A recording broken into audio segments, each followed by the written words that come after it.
ഖത്തറിലേക്ക് air India എക്സ്പ്രസിൻ്റെ flight നോർമലായിട്ട് ഓടാൻ പോകാമെന്നുള്ള അപ്ഡേറ്റ് ആണ് വന്നിട്ടുള്ളത്. കേരളത്തിൽ നിന്ന് ദോഹയ്ക്കുള്ള എയർ ഇന്ത്യ എക്സ്പ്രസിൻ്റെ ഫ്ലൈറ്റ് ഷെഡ്യൂൾ വന്നിട്ടുണ്ട്. കേരളത്തിൽ നിന്ന് കാലിക്കറ്റ് എയർപോർട്ടിൽ നിന്ന് മാത്രമാണ് എയർ ഇന്ത്യ എക്സ്പ്രസിൻ്റെ ഫ്ലൈറ്റ് ഷെഡ്യൂൾ ചെയ്തതായിട്ട് കാണുന്നത്. മെയ് 1, 2, 3 ഷെഡ്യൂൾ ചെയ്തതായിട്ട് കാണുന്നുണ്ട്. തിരിച്ച് ദോഹയിൽ നിന്ന് കാലിക്കറ്റ് നോക്കുകയാണെന്നുണ്ടെങ്കിലും മെയ് 1, 2, 3 തീയതികളിലായിട്ട് ഷെഡ്യൂൾ ചെയ്തതായിട്ട് കാണുന്നുണ്ട്. മെയ് 1 മുതൽ കണ്ടിന്യൂ ആയിട്ട് ഡെയിലി സർവീസ് ഉണ്ടാവും എന്നുള്ള പ്രതീക്ഷ തന്നെയാണ് ഉള്ളത്. എയർ ഇന്ത്യ എക്സ്പ്രസിൻ്റെ IX 375 പറഞ്ഞ ഫ്ലൈറ്റാണ് കാലിക്കറ്റ് എന്നുള്ളത്. കാലിക്കറ്റിൽ നിന്ന് രാവിലെ പോകുന്ന ഒരു ഫ്ലൈറ്റാണ്. തിരിച്ച് ദോഹയിൽ നിന്ന് കാലിക്കറ്റിലേക്ക് നോക്കുകയാണെന്നുണ്ടെങ്കിൽ എയർ ഇന്ത്യ എക്സ്പ്രസിൻ്റെ IX 376 പറഞ്ഞ ഫ്ലൈറ്റാണ് മെയ് 1 മുതൽ ഷെഡ്യൂൾ ചെയ്തതായിട്ട് കാണുന്നത്.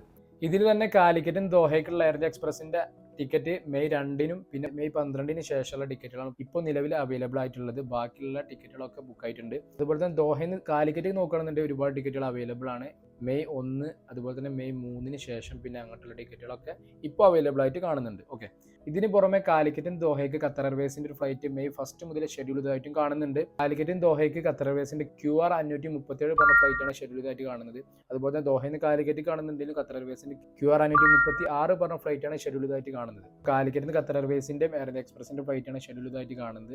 ഖത്തറിലേക്കുള്ള മറ്റുള്ള എയർലൈൻ്റെ ഷെഡ്യൂൾ അടുത്ത വീഡിയോയിൽ ഉൾപ്പെടുത്താം. അപ്പോൾ കൂടുതൽ അപ്ഡേറ്റുകൾ ആയിട്ടൊന്ന് ഫോളോ ചെയ്ത് വെച്ചോ. അടുത്ത വീഡിയോ ആയിട്ട് വീണ്ടും കാണാം.